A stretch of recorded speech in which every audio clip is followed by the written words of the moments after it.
Hi, I'm Paul Sullenberger. In this video, we're going to go over the installation of the new CeramicSpeed OSPW RS for SRAM red and force axis group sets. We'll start with our bike in a stand, the chain shifted down most of the way on the cassette, and remove the chain. Next, we're going to remove the derailleur, and we'll be able to move to the work stand to remove the cage. To remove the stock cage, we need to go ahead and access a unique tool that's inside the box. So we're going to unbox our CeramicSpeed OSPW RS system here for SRAM. Lifting up underneath, we have a bike decal, an attention card, as well as a welcome sheet, and the unique SRAM axis cage tool. We're now ready to remove the stock cage. With the 2.5mm, we're going to go ahead and remove the pulley wheels to access the back of the cage engagement. Set these aside as they will not be reused. And now with this special tool, we can go ahead and remove the stock cage. There's a 5mm to release this. The cage is under spring tension, so as this comes away, just be careful that it may try to spin. And once the spring tension is released, we can set aside the stock cage, and we're ready to disassemble the OSPW system and install the cage onto the derailleur. First, we're going to go ahead and remove the rotation stop screw with our 2.5mm. We'll set this aside as it will be reused. And then on the back side, we'll go ahead and remove all 4 2.5mm bolts.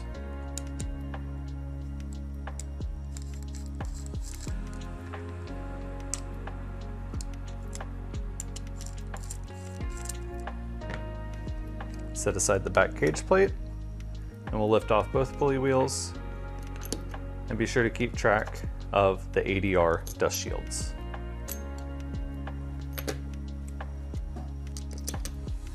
We're now ready to use the new cage and apply it onto the derailleur. You want to go ahead and make special note of the flat side of the clutch orientation on the derailleur. We're going to make a special mark here with a little bit of a marker to ensure we have easy visibility on the setup. And then using the cage plate, we're going to go ahead and line up this setup and ensure it's wound all the way back opposite the rotation of the wind spring. We can go ahead and insert the spring, locating the one deeper hole in the back of the derailleur body, making sure that the spring can sit flat. We'll line up the spring other end on the cage. Here we're going to use the high spring tension setting. The low spring tension can be used for time trials or very smooth courses.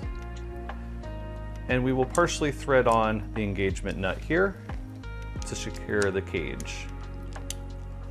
The D-shape interface is not engaged at this time. When we bring this to finger tight, we're going to release just a quarter turn. And now we will carefully wind around, holding tightly together, line up the mark on the cage with the marker mark on the derailleur clutch. We can now go ahead and tighten this to 6 Nm and secure the cage onto the derailleur body.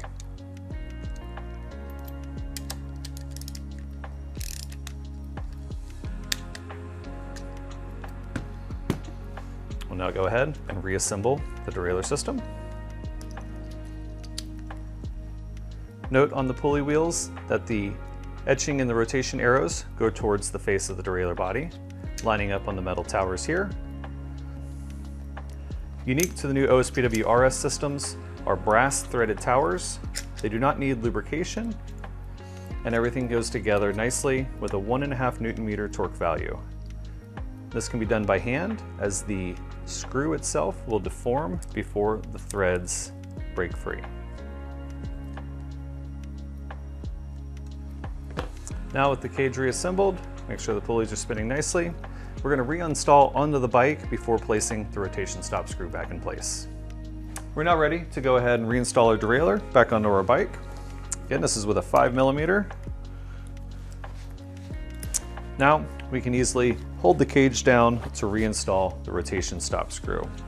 This is a 2.5mm, roughly at 2 Nm.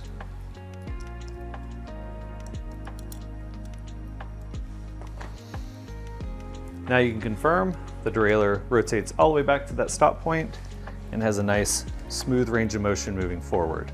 The clutch will engage and give a little resistance as you go forward, and then have a nice easy movement to the back.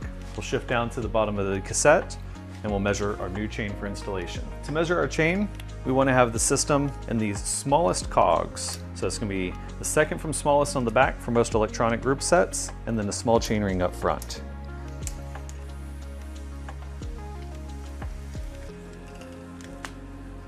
We'll go ahead and bring the system together, making sure everything's lined up, and have just a little bit of tension and engagement on the derailleur itself, and then it's -1 link. So we bring the chain together here, and then we're going to cut 1 link set off and replacing with our quick link.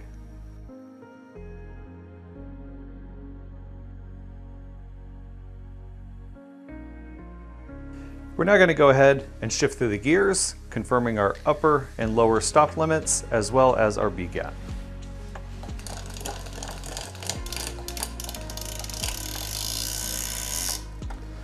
We'll check our alignment here at the top of the cassette and make sure that our adjustment is correct.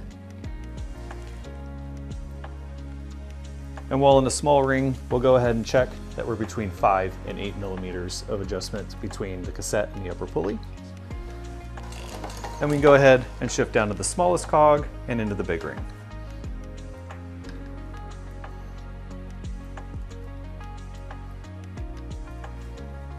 We'll confirm our shifting through all the gears and make sure our trim adjustment is aligned. With our adjustments complete, you're now ready to go ride.